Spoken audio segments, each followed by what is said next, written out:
It paints a really vivid picture of modern diplomacy. The press corps in Beijing, May 2026. An absolute circus, right? You've got hundreds of reporters crammed into a briefing room, frantically typing up breaking news about soybean exports and oil tariffs. They're treating the first U.S. presidential visit in a decade like this incredibly tense, high-stakes garage sale. And then the summit ends. The grand, highly anticipated result, absolutely nothing. No major trade agreements, no signed treaties. On paper, everything just kind of stalls out. So Beijing, what do? They step up to the podium, completely straight-faced, and declare the visit historic. Naturally, the analysts lose their minds trying to read between the lines of tariff arrangements and trade deficits. But what really struck me beyond the sheer theater of it all was how easily everyone bought into the distraction. While the entire world was arguing over the price of beans, almost nobody noticed the quiet, inescapable architecture these two superpowers were actually building. So, picture the fluorescent lights of that Beijing conference room just buzzing with this low, sterile hum. Right, which is just this stark contrast to the really heavy, completely unspoken tension around that massive mahogany table. Exactly. And you have Marcus, who's this mid-level analyst for the U.S. Department of Commerce. He's just rubbing his tired eyes, feeling the jet lag just like settle deep into his bones. Yeah, he's exhausted. Totally. And up at the front of the room, the trade delegations are putting on this loud, very public theater, just aggressively arguing over agricultural tariffs and automotive supply lines. Which is, that's exactly the kind of performative conflict designed specifically for the cameras right outside the doors. Right. But Marcus, he isn't watching the politicians at all. His eyes are fixed on the back row of the room, totally away from the microphones. Because back there, seated totally unassumingly next to each other, you have an American Silicon Valley titan and a really prominent Chinese AI pioneer. Yeah, and they're just quietly exchanging notes on a digital tablet. Which is wild, because for the past 4 years, Marcus's classified briefing binders had painted this terrifying, singular picture of a zero-sum game. Right, this desperate, basically existential race to maintain absolute unipolar American dominance in artificial intelligence. And he had completely bought into that anxiety. He lived a late-night panic over lost algorithms, writing up these frantic policy drafts that were meant to, plug holes in a leaking technological dam. But sitting right there, in the sterile hum of this room, watching these two rival engineers collaboratively dissect a machine learning bottleneck together, a strange sense of absurdity just washes over him, because the unipolar monopoly was dead. That was undeniable. But, the sky hadn't fallen. Well, instead of a catastrophic tech apocalypse, he saw this fragile, exhausting, yet undeniably vibrant ecosystem emerging right in front of him. Right, because they couldn't destroy each other's tech sectors without completely destroying their own. So they were basically being forced into a relentless competitive coexistence. And as the American CEO nodded in this moment of grudging but really profound respect at a highly optimized line of Chinese code, Marcus felt a sudden, entirely inappropriate wave of relief. Yeah, because the terrifying monster of absolute foreign dominance was just a mirror. It was forcing the system to innovate rather than, rest on the laurels of an empire that simply no longer existed. The physical reality of that room Marcus was sitting in, it really tells you everything you need to know about the current architecture of global power. We are looking at a foundational shift in how human civilization structures authority itself.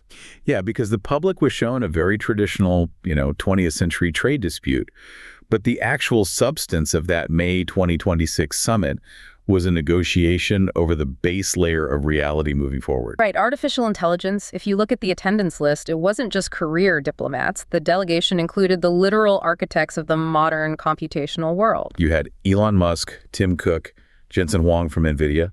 And they were received in person by the highest levels of leadership. And the detail that stands out the most to me is Jensen Huang's behavior. We are talking about the CEO of the company that literally designs the physical hardware enabling the AI revolution. Right, the GPUs. He called this meeting one of the most important summits in human history. But when he was pressed by reporters, he stayed completely silent on NVIDIA's chip sales to China. He refused to comment on the central artery of his own business. Well, that silence is the roadmap. In geopolitical analysis, you map the terrain by what is carefully omitted from the public transcript. Right, what they don't say. What is spoken about loudly, like the soybeans, the automotive tariffs, that is diplomatic chaff. It is deployed specifically to distract. So the silence surrounding computational hardware and algorithmic development, that's where the actual state building is occurring. I want to stop on that phrase for a second. State building. because the documentation for this deep dive leans heavily on this concept of sovereign AI. It's a crucial concept. And this goes way beyond treating AI as like a really smart chatbot or a fun productivity tool. We're talking about a general purpose technology. So how does a technology actually force a nation state to change its foundational structure? Well, think about the introduction of electricity or the combustion engine, but scale it to human cognition. AI directly augments and in some cases completely replaces human cognitive and creative processing. When a technology is that fundamental, controlling it isn't just a matter of corporate market share. It's a matter of national survival. The state itself has to evolve to foster and control this technology. The documentation breaks this evolution down into 4 mandatory capacities that any state must develop if they want to remain sovereign in the 21st century. Let's walk through these because they sound highly theoretical at first, but they play out in very concrete ways. The first one is extractive capacity. Right. Now, my mind immediately goes to mining operations, like pulling lithium out of the ground. Only partially. Extractive capacity, at least in the context of sovereign AI, is primarily about the state's ability to mobilize and harness immense societal resources. Like capital. Capital, proprietary data, and human talent, and then funneling them directly into AI development. We are not talking about a few $1 million in academic grants here. Right. It's way bigger than that. We are talking about the state having the bureaucratic and financial mechanisms to marshal hundreds of billions of dollars. It is the ability to look at the massive wealth generated by a society and surgically extract what is needed to fund server farms the size of small cities. Okay, so if extractive capacity is gathering all the resources, what is coercive capacity? Does that mean the government is literally nationalizing tech companies and dictating what code they write? It is rarely that blunt, but the underlying authority is the same. Coercive capacity is the authority of the state to deploy non-market mechanisms to shape the industry. So stepping in and overriding the free market. When the U.S. government imposes aggressive export controls on advanced semiconductors, preventing companies from selling their most profitable products to certain regions, that is coercive capacity. The state is essentially telling the private sector, your profit margins are secondary to our geopolitical strategy. It reinforces political authority over technological distribution. And that leads directly into the third capacity, which seems to be the most physically demanding one. Delivery capacity. Because you can have all the money and all the legal authority in the world, but if you cannot pour concrete, you cannot run AI. Right, you need the physical buildings. Delivery capacity is the state's ability to actually coordinate diverse stakeholders to build the physical and educational infrastructure. So coordinating with utility companies to secure, gigawatts of power. Yes, and working with construction firms to build hyperscale data centers, and even overhauling university curricula to guarantee a 20-year pipeline of machine learning engineers. So it's top to bottom logistics. And the final one is informational capacity.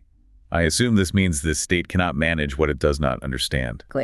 Informational capacity is the state's internal intelligence apparatus regarding technology. Because if a government is going to make high-stakes policy decisions about regulating neural networks, they need to actually know how they work. Right. Or if they're subsidizing quantum computing, they need the ability to collect, process, and accurately analyze data on global technological competition.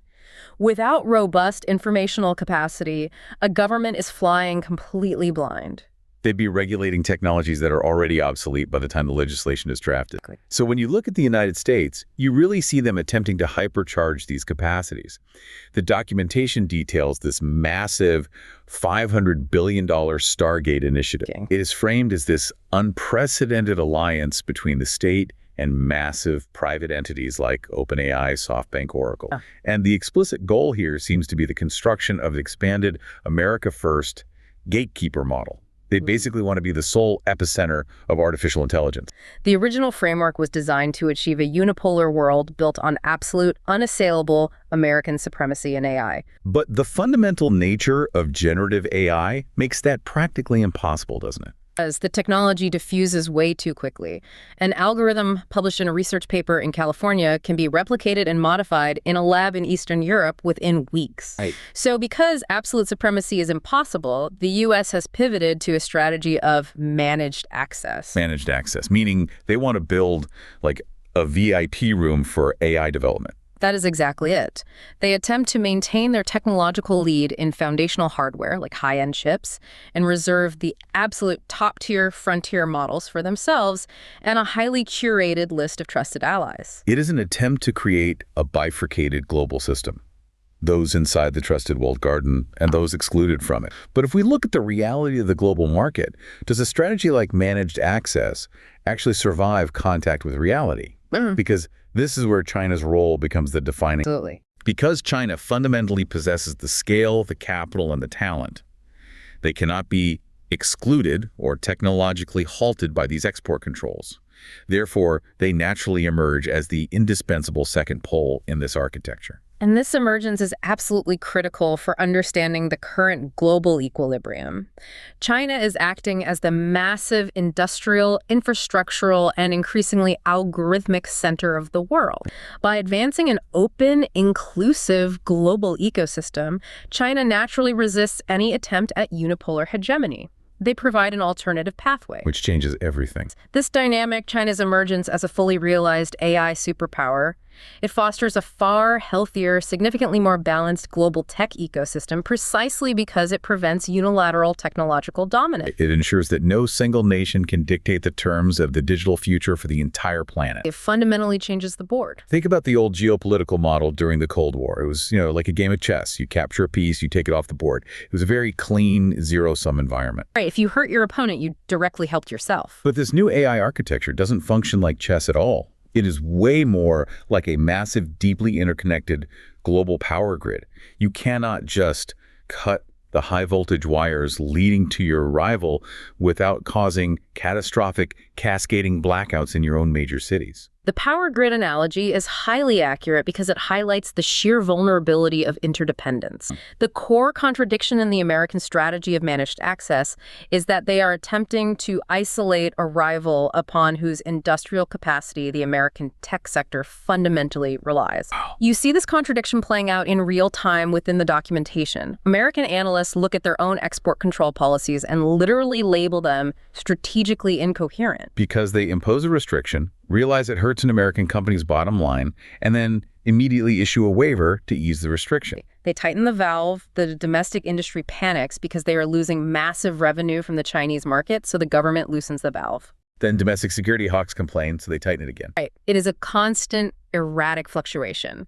They are attempting to build an impermeable wall right through the middle of a highly integrated power grid, and the physics of the grid simply do not allow it. Which brings us to the absolute most critical physical manifestation of that grid.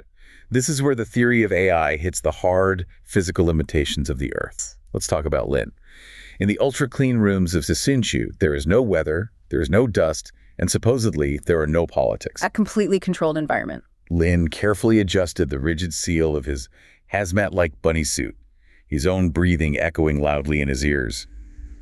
As a senior lithography engineer, his entire professional existence was dedicated to manipulating light at the nanometer scale to carve invisible pathways for the world's artificial intelligence. It's incredibly precise work. Unbelievably precise. And outside the thick walls of this hermetically sealed bubble, the news anchors in Washington and Beijing endlessly debated the fate of his island. They called it a pawn, a strategic shield, or a flashpoint in a grand historical game. Hearing that rhetoric always made Lin feel profoundly numb. Yeah, because it reduced his life, his family, and his deeply complex work to a simple bargaining chip on a map he had no part in drawing. Yet sitting down at his encrypted terminal, operating entirely beneath layers of corporate firewalls, a completely different reality existed. This is the part that's just so fascinating. For 3 months, Lin had been quietly exchanging highly technical, fragmented data packets with a fellow researcher located at a laboratory in Shenzhen. And in all their correspondence, they never once mentioned governments, military exercises, or trade blockades. Their shared singular language consisted entirely of silicon lattice structures and tensor core optimizations. Because that's what actually mattered to the work. And on this particular Tuesday, the massive simulation they had been running finally turned green. They had successfully collaborated to bypass a critical, system-destroying overheating issue in the absolute next generation of AI architecture. Staring at the glowing confirmation curve on his monitor, Lin felt a fragile, undeniably defiant joy piercing through his chronic low-level anxiety. The politicians could draw their aggressive red lines in the ocean all they wanted, but right here, down in the microscopic architecture of the future, they were already building a bridge. It was a quiet, almost treasonous kind of peace, really. Forged not by diplomats signing treaties, but by the undeniable heavy gravity of shared scientific survival. Lin's experience provides the essential microscopic view of the overarching macroeconomic reality. When you examine the critical role of Taiwan's semiconductor expertise in the global AI supply chain, it deeply underscores the potential for peaceful, cross-strait technological collaboration to enhance regional stability and shared prosperity. Because when the general public thinks about artificial intelligence, they usually visualize the cloud. They think of abstract algorithms, floating data, software. But AI is intensely, unforgivingly physical. It lives on chips, it requires silicon, and currently, approximately 90% of the world's most advanced logic chips are physically manufactured on the island of Taiwan. 90%. I mean, if you are listening to this and you pull out your smartphone, or if you look at the server racks powering your company's cloud storage, the advanced logic chips directing those operations were almost certainly printed in a room identical to the one Lin works in. Almost without a doubt. So how does one island capture 90% of the most complex manufacturing process in human history? It is a hyper-concentration of expertise and infrastructure that is practically impossible to replicate on a short timeline. Right, you can't just build a factory somewhere else and call it a day. No, the semiconductor ecosystem in Taiwan is not just one or two massive factories that you can simply copy and paste somewhere else. It is an incredibly dense, integrated web spanning over 300 distinct companies. 300. They cover the absolute entirety of the production chain. Circuit design, masking, fabrication, delicate packaging, and rigorous testing. This physical proximity, the fact that the engineer designing the chip can literally drive 20 minutes to talk to the engineer packaging the chip, allows them to achieve incredibly high yields. Yield meaning the percentage of chips on a silicon wafer that actually work perfectly, without defect. Exactly. If you are manufacturing chips at the 3-nanometer scale, the margin for error is effectively zero. A stray particle of dust ruins the product. Oh. High yields are the difference between a profitable, world-changing technology and a catastrophic financial loss. Taiwan's all-in-one ecosystem allows them to maintain the high yields necessary to meet the massive global demand of the AI revolution. And the United States is acutely aware of this profound dependency. We saw the Pax Silica Declaration formalized in January 2026. Right, a major geopolitical move. This was a massive legislative and diplomatic push, explicitly elevating the semiconductor supply chain to a matter of vital national security in the AI race.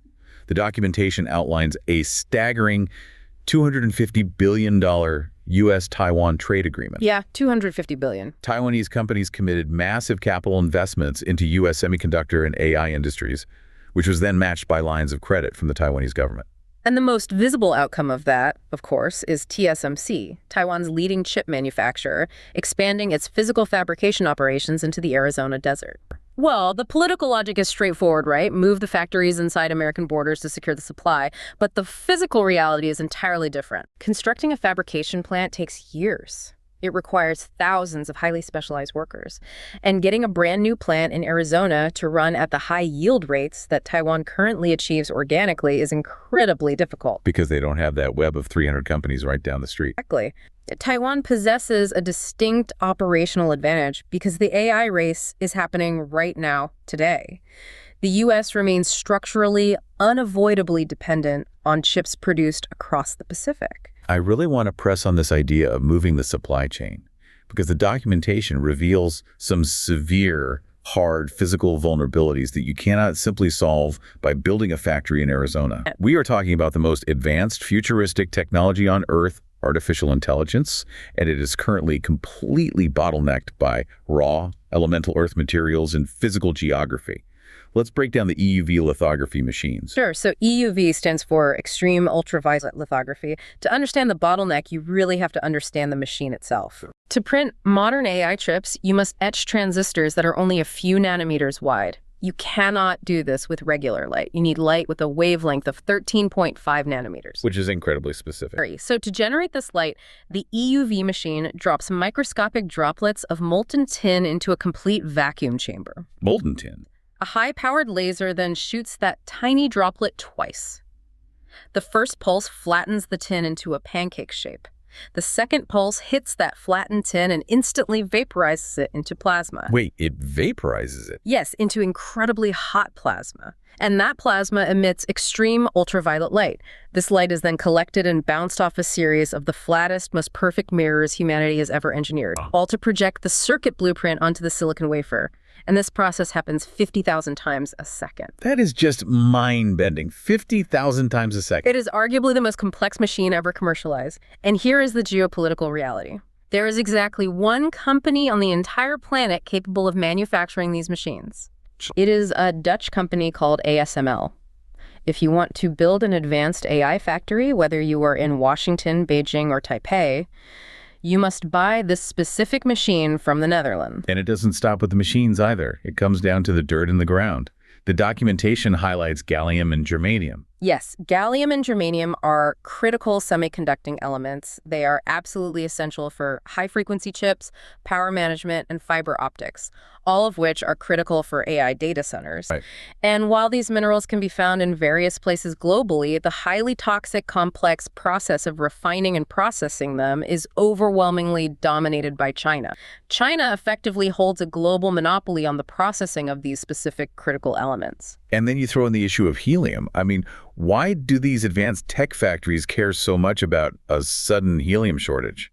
Well, because when you are operating EUV machines, generating plasma and working at the nanometer scale, the environment needs to be absolutely pure, highly stable, and incredibly cool. Okay, so it's a coolant. Helium is an inert gas with exceptional cooling properties. You literally pump it into the clean rooms and the machines to maintain the environment. The documentation points out that because of a regional conflict involving Iran, the nation of Qatar, which produces 34% of the global helium supply, was forced to halt production. So just to summarize the reality of this supposed supply chain interdependence. To build an AI chip in an American factory, you need a machine designed in the Netherlands, using critical minerals processed almost entirely in China, operating in a clean room cooled by helium extracted in Qatar, all managed by engineers trained in Taiwan. Yes. I just have to push back on the entire premise of onshoring. It seems like a physical and economic impossibility. Trying to force this deeply integrated planetary scale machine inside one national border just breaks the machine. And the attempt to forcefully onshore the industry actually creates secondary damage. The aggressive push by previous U.S. administrations to onshore 40% of chip production did not create independence. It eroded crucial trust. The documentation clearly notes that this intense pressure decreased the Taiwanese public's trust in the United States. It led to profound doubts about the strength of their silicon shield. If the U.S. strategy is to actively pull the most valuable industry out of Taiwan, the protective umbrella the U.S. provides feels significantly less secure to the people living there. Which brings us right back to Lin in the clean room. If the political attempts at security are fracturing trust and ignoring physics, what actually holds the system together? The technology itself demands integration. That is why the quiet, cross-strait collaboration we saw in Lin's story is so significant. Yeah. The political class may demand hard borders and zero-sum victories, but the engineers, the physicists, and the technology itself demand interconnectedness. Because the supply chain is so fundamentally fragile and interdependent, organic collaborations occurring beneath the political radar. Researchers solving overheating issues together, sharing lattice structures. They actually act as a profound stabilizing force. That makes total sense. They ensure the global technological baseline keeps advancing despite the overwhelming political friction. So if the U.S. and China are locked in this symbiotic, highly fragile stalemate over hardware and supply chains, what does that mean for a country that doesn't have a massive tech sector? Are developing nations just doomed to be digital colonies, basically choosing which superpower gets to extract their data? That's the crucial question for most of the world. Let's look at Dmitry. The cold wind coming off the Amur River forcefully rattled the corrugated steel exterior of this sprawling server farm.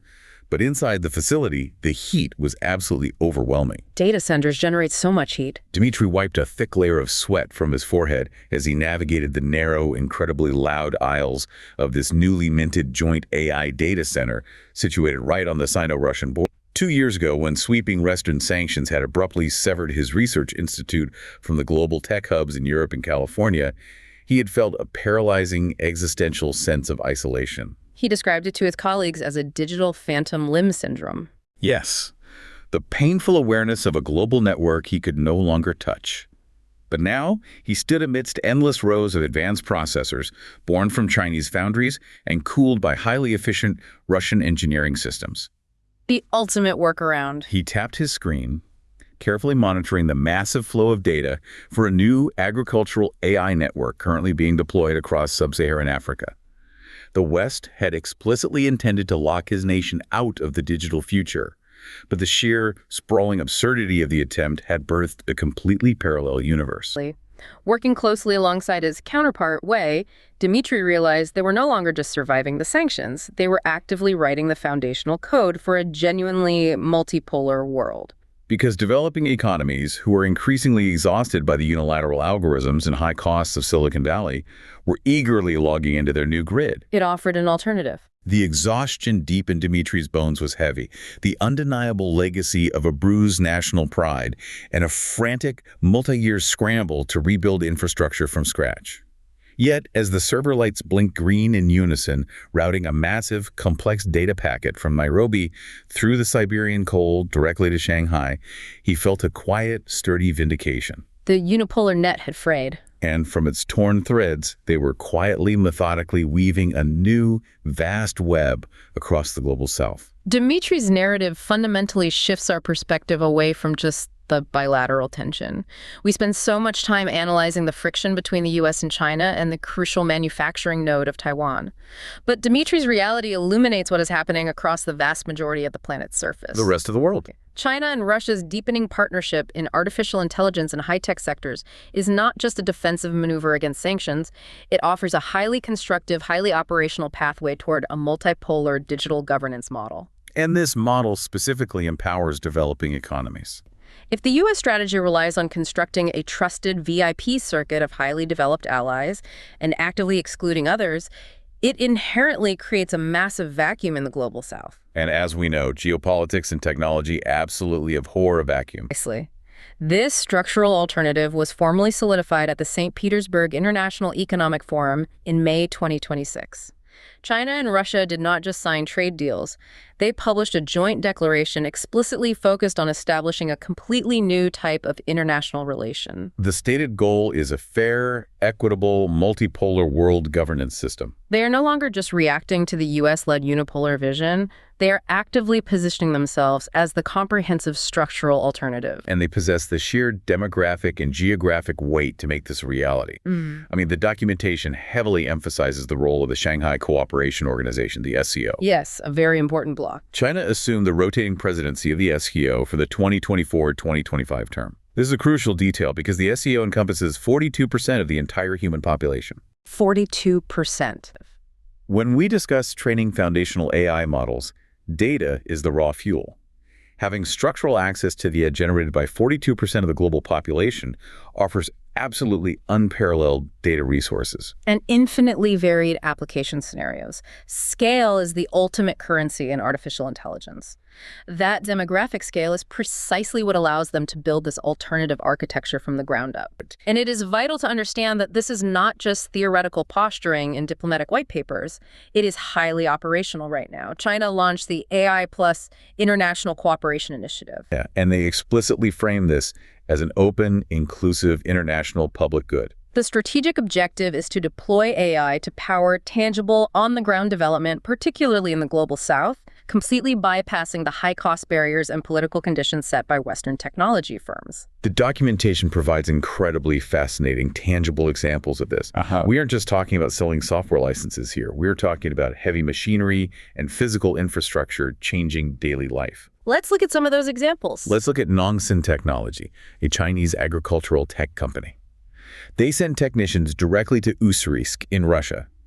These technicians are literally on the ground, training local farmers to operate large, automatic navigation tractors that are driven by advanced AI path tracking algorithms. Amazing. This isn't just a gadget. It increases crop yield, optimizes fuel efficiency, and completely fundamentally changes the economics of farming in that specific region. And the physical deployment of AI is highly diverse. We also see Deep and Far Ocean Technology, another Chinese firm, actively exporting remotely operated AI-driven pool cleaning and underwater maintenance robots.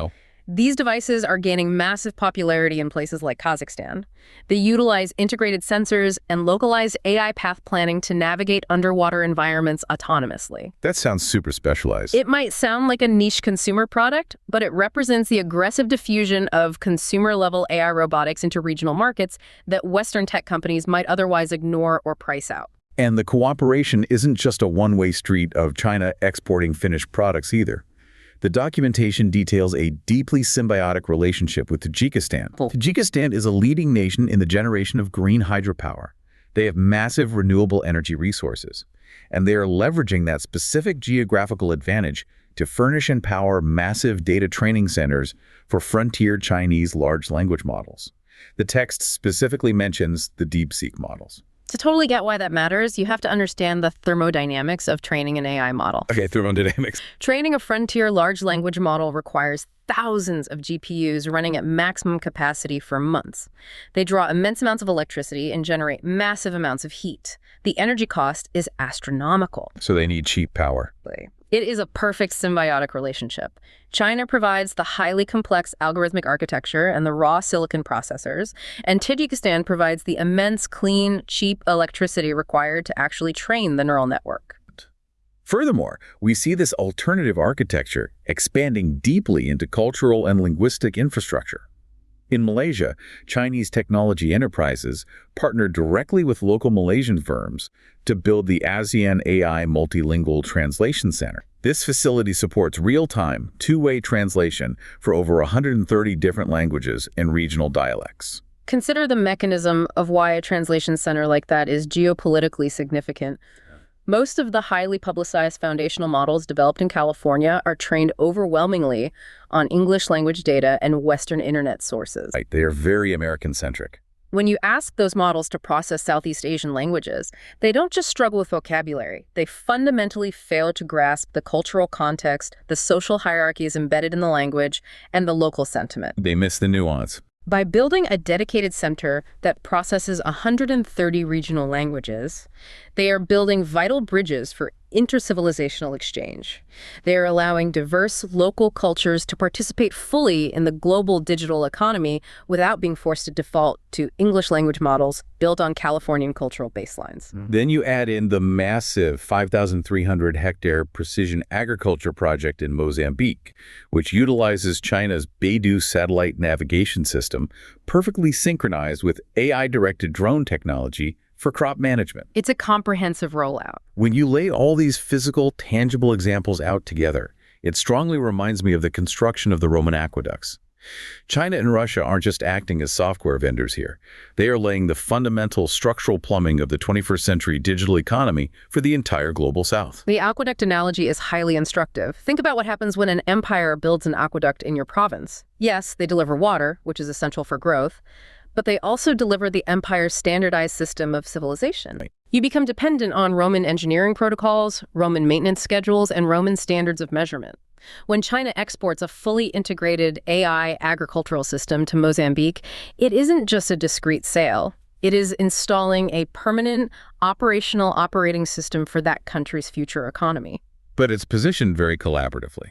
However, it is important to note how the documentation frames the intent.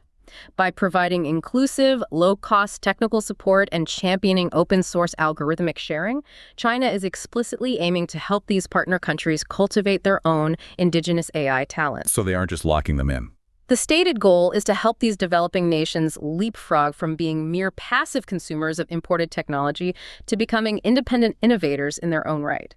This strategy actively and fundamentally breaks down the rigid technological hierarchy that the U.S. managed access strategy attempts to maintain. So we have the United States attempting to construct a highly secured, walled garden of absolute technological dominance. And we have China actively laying the accessible, open plumbing for a vast, inclusive, multipolar grid across the global south. So those are the two primary poles, yes. If those are the two primary poles of gravity, what does this all mean for the countries caught in the middle? How do other major nations, the middle powers with significant economies but perhaps lacking superpower scale, navigate this unavoidable competitive coexistence?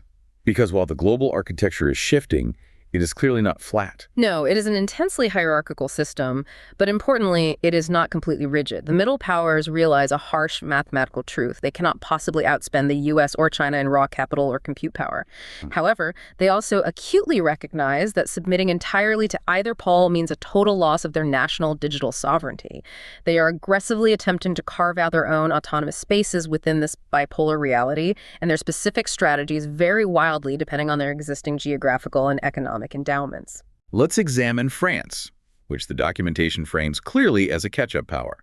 They have launched a highly aggressive strategy titled Make France an AI Powerhouse. And a level of direct, top-down government intervention is remarkable. President Macron is personally inserting himself into corporate negotiations. The documentation highlights a highly specific, revealing instance of this.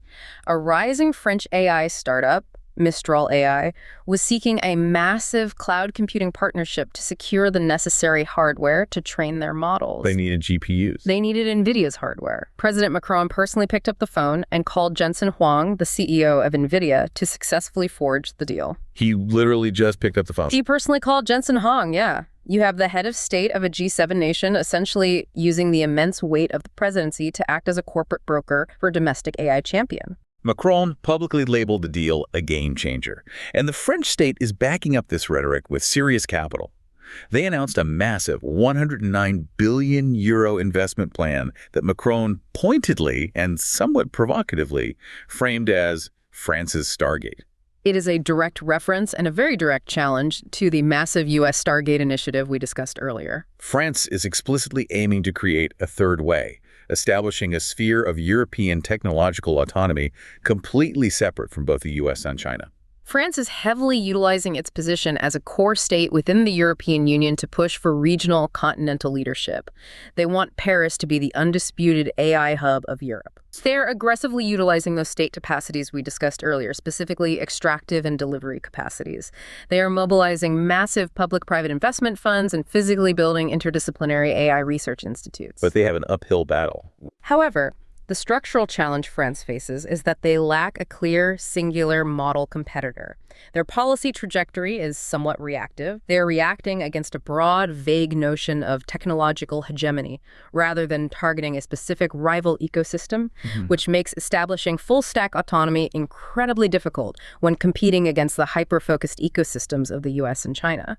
Then you look at Singapore, which operates in a completely different physical context. The documentation frames them as the middle power hub.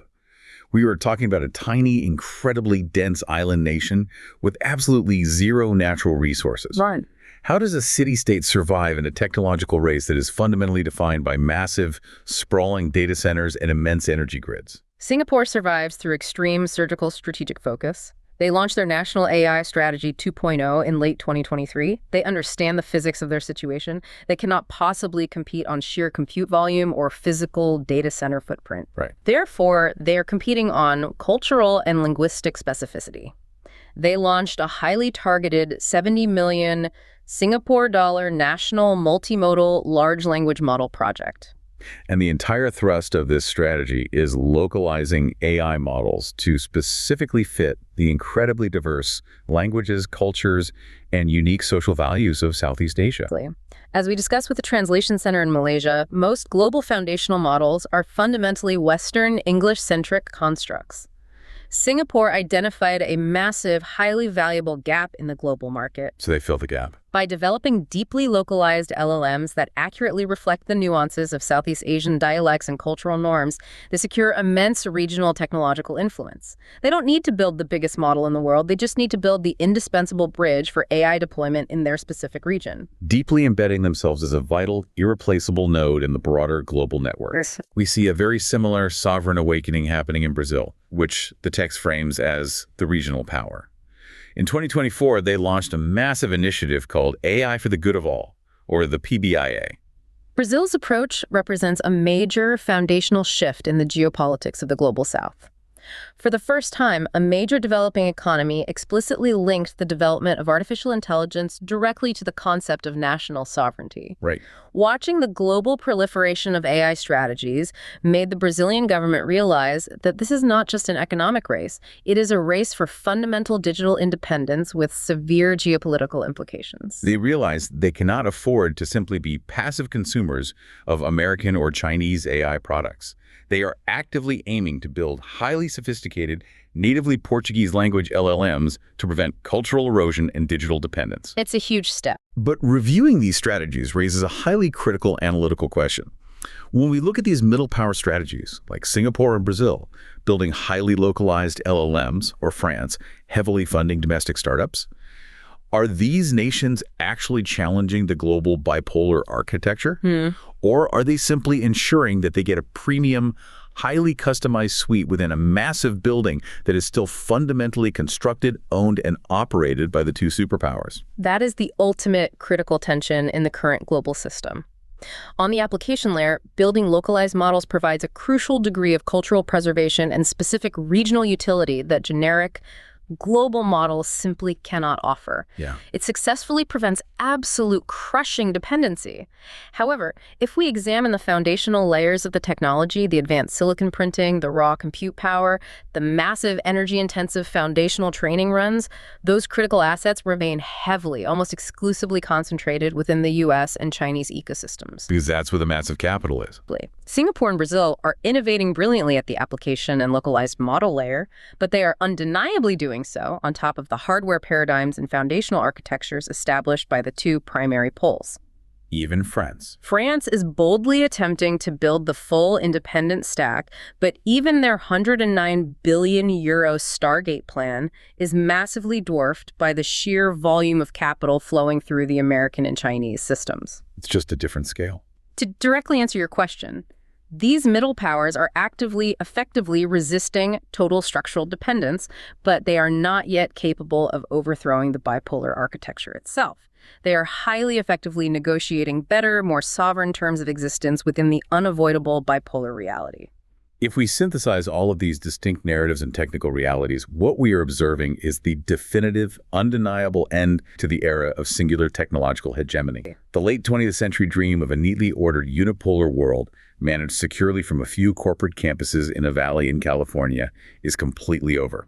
It is entirely over. What has emerged in its place is not a clean, ideologically stark Cold War-style division, but an incredibly intricate, deeply interdependent bipolarity. It is characterized by forced, relentless competitive coexistence. The US and China are locked in an intense struggle for global leadership, yet they are structurally, physically bound to one another by the very technology they are fighting over. In this new struggle, AI is no longer just a digital tool, a helpful chatbot, or a software product. It is the core physical infrastructure of reality. It is the absolute political and physical infrastructure of the new global system. The decisions being made right now about AI, who physically gets the chips, whose data is used to train the models, how the energy is sourced, are dictating the foundational flow of global development. It's literally reshaping the world. Through vast initiatives rolling out across the global south, we see AI actively empowering development in unprecedented ways across multiple continents, offering highly viable alternatives to historical dependencies and fundamentally rewriting the economic potential of developing nations. The geographical borders fiercely contested throughout the 20th century are rapidly becoming secondary.